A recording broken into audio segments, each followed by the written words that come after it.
శేషు గారు, ఇప్పుడు external forces గురించి మనం మాట్లాడుతున్నాం. రకరకాలుగా ఉన్నాయి. ఒకటి China, America, Pakistan. Sir, Pakistan డైరెక్ట్గా ఏమీ చేయలేకపోయినా వెనకాలండి ఆడించేటువంటి శక్తులు చాలా ఉంటాయి అన్ని రకాలుగా.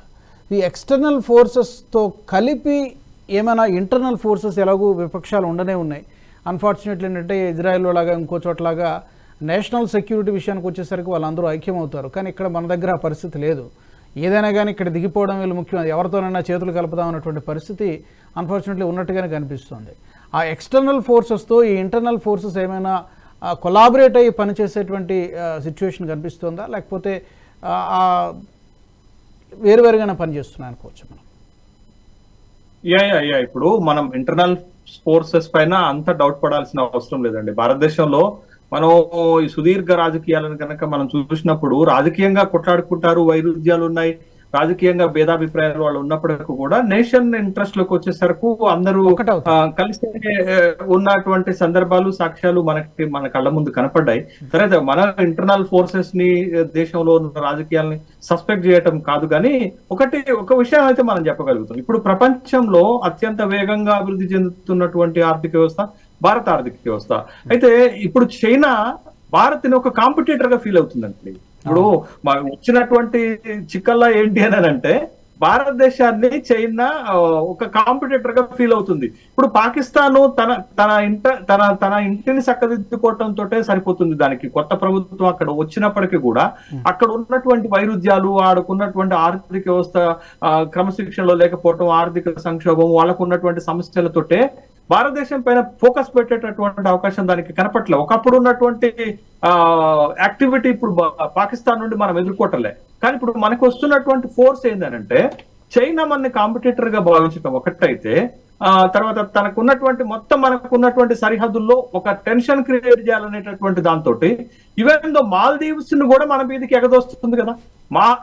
మన చుట్టూ ఉన్నటువంటి దేశాలను మనకి భద్రత కావచ్చు, శ్రీలంక కావచ్చు, line of control, strategic line of control లో ఉన్నటువంటి దేశాలు ఇప్పుడు మనకి నేపాల్ ని మన మీదకి ఎగదోస్తుంది, బర్మాని ఎగదోస్తుంది ఒకవైపున, తర్వాత ఈవెన్ మాల్దీవులను ఎగదోస్తుంది, శ్రీలంకని ఎగదోస్తుంది. అంటే భారతదేశాన్ని ఒక ఆత్మరక్షణలోకి నెట్టేటటువంటి ప్రయత్నానికి చైనా చేస్తుంది, అన్ని రకాలుగా చేస్తుంది. ఆర్థిక పరంగా చేస్తుంది, రక్షణ పరంగా చేస్తుంది, దౌత్య పరంగా చేస్తుంది, ప్రపంచంలో మద్దతు మనకు నిలబడతారనుకున్నటువంటి వాళ్ళ విషయంలో కూడా చేస్తుంది. ఎందుకు చైనా ఉక్రెయిన్ విషయంలో రష్యాని ఇంతగానో సమర్థిస్తుంది ఒక చెప్పండి.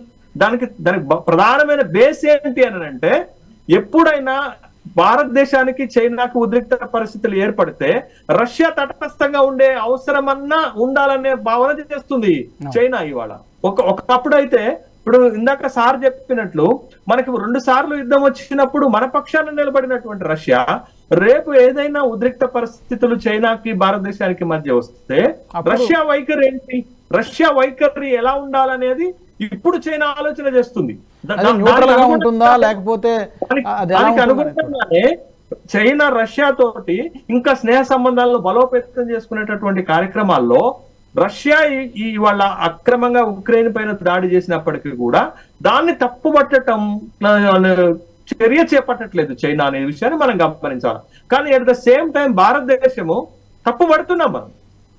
కీవ్ లో ఉన్నటువంటి పిల్లల హాస్పిటల్ పైన రష్యా దాడి చేయటాన్ని కూడా భారతదేశం ధైర్యంగా తప్పుపట్టగలిగింది. అంటే ప్రపంచంలో ఎక్కడ తప్పు జరిగినా, ఎక్కడ ఇది జరిగినా, ఎక్కడ ఇబ్బందికరమైన పరిస్థితులు ఎదురైనా భారతదేశము న్యాయబద్ధంగా స్పందిస్తుంది అనేటటువంటి గౌరవమే కదా వాళ్ళ ఈ దేశానికి మిగిలింది. అది ఎవరు ప్రధానమంత్రిగా ఉన్నా, ఏ పార్టీలు ఉన్నా భారతదేశ గౌరవాన్ని అయితే నిలబెడుతున్నారనేటటువంటి విషయాన్ని గమనించాలి.